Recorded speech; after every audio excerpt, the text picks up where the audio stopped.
Mesdames et messieurs, bonjour, bonsoir, je suis Patrick François et bienvenue sur Haïti Culture et Perspective, la chaîne thématique sur Haïti. Quel bonheur de vous retrouver sur ma chaîne pour une nouvelle émission consacrée à la théologie de la libération. La théologie de la libération qui est née en Amérique latine, mais qui a fait ses classes politiques en Haïti. Vous savez, souvent on me demande pourquoi parlez-vous toujours d'Haïti? Eh bien, tout simplement parce que ce pays est exceptionnel. Malgré les moments difficiles qu'il est en train de vivre actuellement, c'est le pays qui a montré la voie à beaucoup de peuples du monde entier. C'est le pays qui a retracé le schéma géopolitique au début du 19e siècle, mais c'est aussi le pays dans lequel l'expérience de la théologie de la libération a été la plus aboutie. C'est le seul pays au monde où la théologie de la libération a eu sa gloire politique au début des années 90. Nous allons en parler dans cette émission.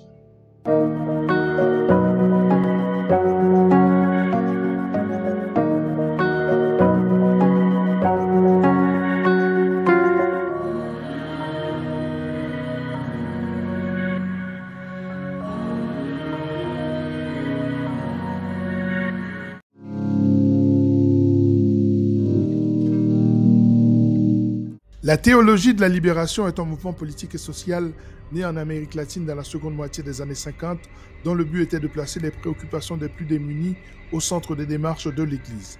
Elle a émergé dans le contexte d'une quête d'un christianisme engagé pour la justice sociale, dans un contexte de pauvreté généralisée, de dictature militaire et d'inégalités criantes. Ce mouvement a également influencé Haïti en s'intégrant aux luttes contre l'oppression et pour le respect des droits humains dans les années 70 et 80.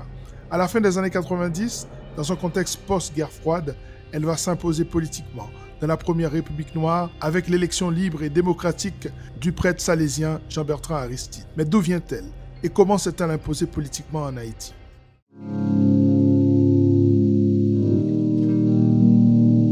Rien ne fait davantage peur aux forces réactionnaires et conservatrices du monde chrétien que la théologie de la libération. Pourquoi? Parce que l'Église et la foi sont à l'origine de toutes les aliénations du monde, de l'esclavage au capitalisme sauvage. L'adhésion des masses est souvent assurée par l'appareil de la foi. Et la théologie de la libération qui vient mettre de la révolte dans la foi a souvent été l'ennemi des forces conservatrices. Elle naît dans un contexte d'instabilité politique et sociale, marqué par les inégalités économiques extrêmes, les dictatures politiques et leur système de répression, l'influence du Concile Vatican II ou encore les conférences de Rio, de Medellín et de Puebla.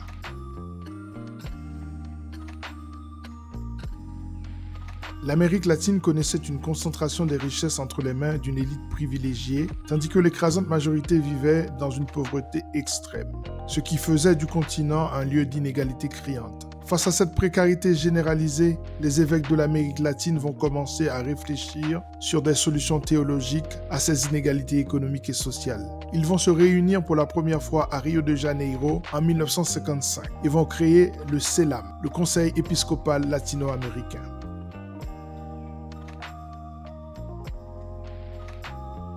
À partir de la fin de la Seconde Guerre mondiale, la guerre froide oppose le bloc de l'Ouest à celui de l'Est. L'Amérique latine devient un terrain stratégique pour les États-Unis, soucieux d'empêcher la propagation du communisme dans l'hémisphère occidental. La doctrine Truman de 1947 et la stratégie de l'endiguement incitent Washington à soutenir des régimes militaires anticommunistes, même répressifs. Les dictatures militaires apparaissent souvent comme des solutions aux crises économiques, sociales et politiques.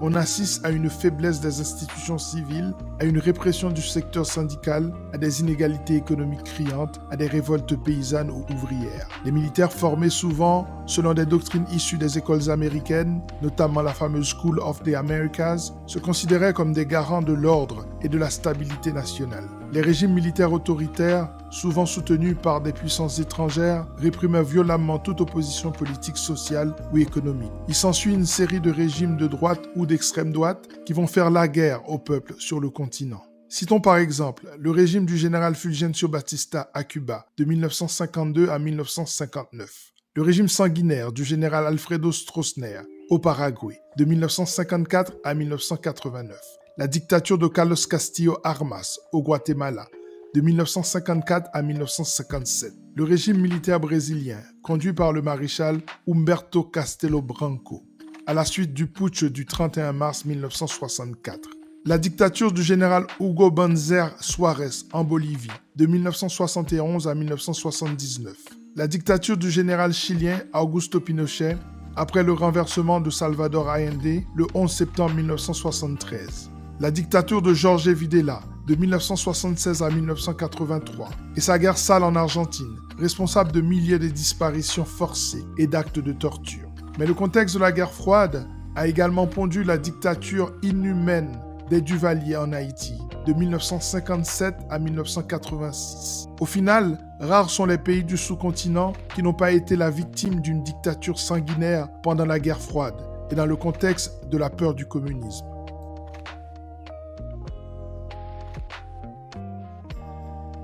Le deuxième concile écuménique du Vatican, connu sous le nom de Concile Vatican II, est le 21e du genre, organisé par l'Église catholique. Il s'ouvre le 11 octobre 1962, sous l'impulsion du pape Jean XXIII, et s'achève le 8 décembre 1965, durant le pontificat de Paul VI. Considéré comme l'un des événements les plus significatifs de l'histoire de l'Église catholique au XXe siècle, ce concile marque une ouverture profonde de l'Église au monde moderne.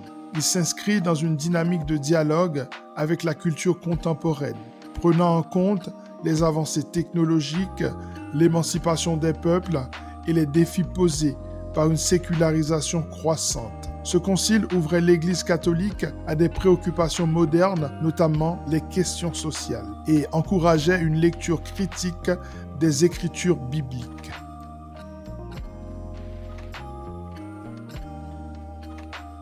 Trois ans plus tard, du 24 août au 6 septembre 1968, 200 évêques du Concile épiscopal latino-américain se réunissent à la conférence de Medellín en Colombie, pour ce qui va marquer un tournant en affirmant que l'Église devait s'engager en faveur des pauvres et des opprimés. En témoigne le thème principal de la conférence, l'Église dans l'actuelle transformation de l'Amérique latine à la lumière du Concile Vatican II. Parmi les évêques présents à la conférence, notons la présence de l'archevêque brésilien de Recife, Don Helder Camara, l'évêque équatorien Leonidas Proano, l'évêque argentin Eduardo Pironio, l'évêque mexicain Samuel Ruiz Garcia et le théologien péruvien Gustavo Gutiérrez.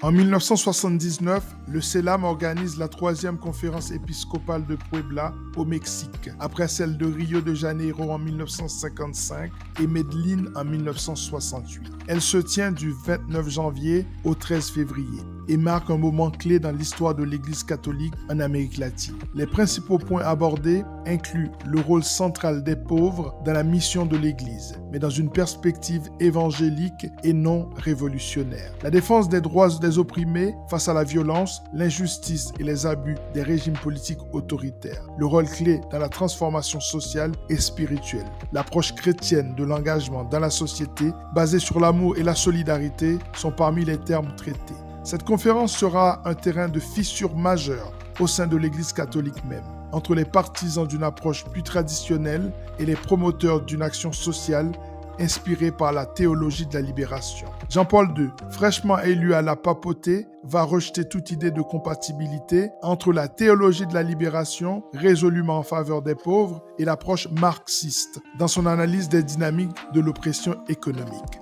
Le pape fera ainsi écho aux propos du cardinal de Guadalajara, Joseph Salazar Lopez, qui va dénoncer une théologie marxiste de la libération. Voilà pour le cadre fractionnel d'émergence du mouvement.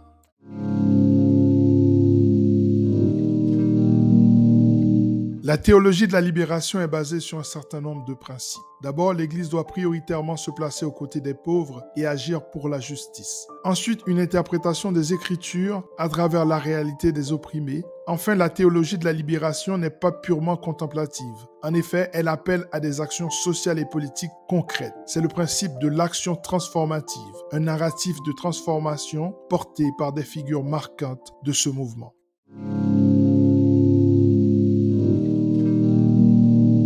Le mouvement est né en Amérique et ses premières figures sont donc issues du sous-continent.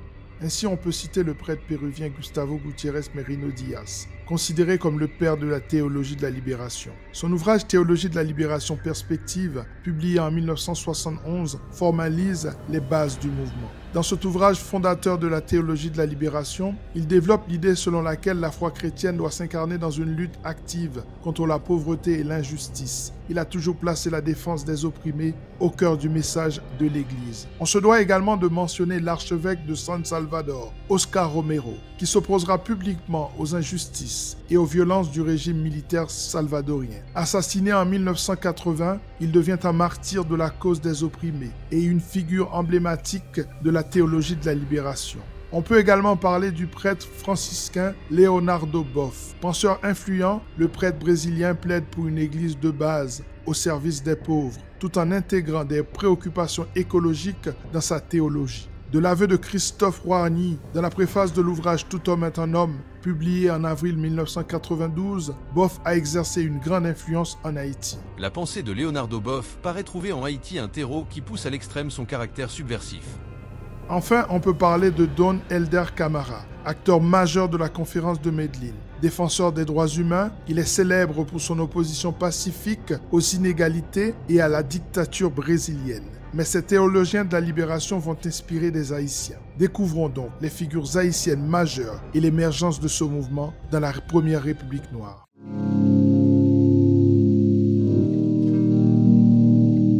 Les principes de la théologie de la libération vont jouer un rôle fondamental dans la conscientisation politique en Haïti à la fin des années 70 et au début des années 80 sous la dictature de Jean-Claude Duvalier. Et c'est l'élection de Jimmy Carter en novembre 1976 à la présidence des États-Unis qui va permettre au mouvement démocratique populaire et théologique d'étendre son champ d'expression en Haïti à partir de 1977. La naissance de la Ligue des droits humains en 1978 sous la pression de l'administration Carter va définitivement donner espoir au secteur démocratique haïtien. En août 1978, la Commission interaméricaine des droits humains viendra, par ses enquêtes, faire la promesse d'un changement profond en Haïti. C'est un véritable vent idéologique des droits humains qui souffle dans les secteurs populaires haïtiens en cette fin des années 70. C'est dans ce contexte d'accalmie politique que naissent les premiers partis politiques de la période duvaliérienne. Et fait remarquable, ils sont d'obédience chrétienne. Il s'agit du Parti social-chrétien d'Haïti, PSCH, fondé par le professeur de droit constitutionnel Grégoire Eugène, à sa sortie de prison en 1979. Il s'agit ensuite du PDCH, Parti démocratique chrétien haïtien, fondé et dirigé par le pasteur Silvio Claude. C'est ainsi que naît un clivage majeur dans le champ politique haïtien, le clivage clérical-anticlérical, de telle sorte que le seul clivage politique fiable pendant la fin du règne du dictateur se joue au sein même de la structure ecclésiastique, avec une église proche du pouvoir politique et un épiscopat contestataire, qui va à plusieurs reprises pousser les Duvalier, surtout le père, à expulser des prêtres français pour ingérence néfaste dans la politique interne. Au sein de ce champ va naître par étapes une dichotomie. Église d'État versus Église du peuple. Grande Église versus Petite Église. Église traditionnelle versus Église sociale. Église de Rome versus théologie de la libération latino-américaine. C'est la conférence de Puebla de 1979 qui va servir de carburant à la théologie de la libération en Haïti, dans un contexte analogue à son émergence en Amérique latine, à savoir celui d'une société inégalitaire, d'exclusion et d'un régime d'oppression.